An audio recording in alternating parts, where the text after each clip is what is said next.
Hello viewers, আশা করি সবাই খুব ভালো আছেন। আবারও একটা নতুন ব্লগে আপনাদেরকে ওয়েলকাম জানাচ্ছি। আপনারা দেখছেন ডেইলি লাইফ ইন্সপিরেশন। তো সঙ্গে থাকুন, দেখতে থাকুন ব্লগটা।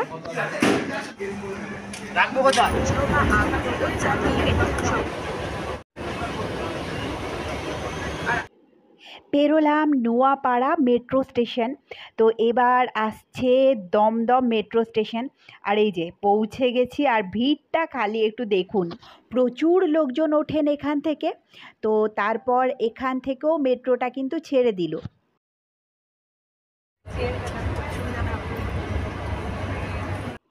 শোভাবাজার বা সুতানুটি মেট্রো স্টেশনে পৌঁছে গেছিলাম। তারপর এবার পৌঁছে গেলাম আমার গন্তব্য স্টেশন টালিগঞ্জ বা মহানায়ক উত্তম কুমার মেট্রো স্টেশনে।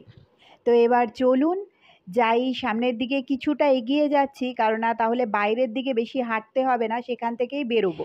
বেরিয়েই বাস পেয়ে গেছিলাম, না হলে অটোতেই যেতে হতো। ভাগ্যক্রমে বাসটা পেয়ে গেলাম।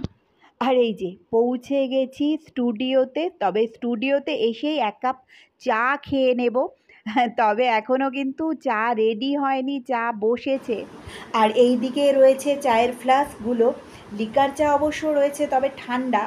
তো যেটা চা নতুন হচ্ছে সেটার জন্যই ওয়েট করছি। আর এই দিকে দেখুন কত জলের ডাব্বা, এই জলগুলো কিন্তু সব কটাই লেগে যাবে সারাদিনে।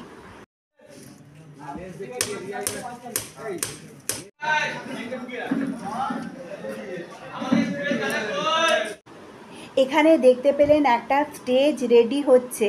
তো এইরকমভাবেই বিভিন্ন সেট তৈরি হয়, যখন যেরকম সিন যায় সেইভাবে। তো বিকেল হয়ে গেছে, আবার যাচ্ছি চায়ের জন্যই। তো বন্ধুরা, আজকের ব্লগটা এই পর্যন্তই। আমার ব্লগগুলো কেমন লাগছে কমেন্ট সেকশানে কিন্তু অবশ্যই জানাবেন।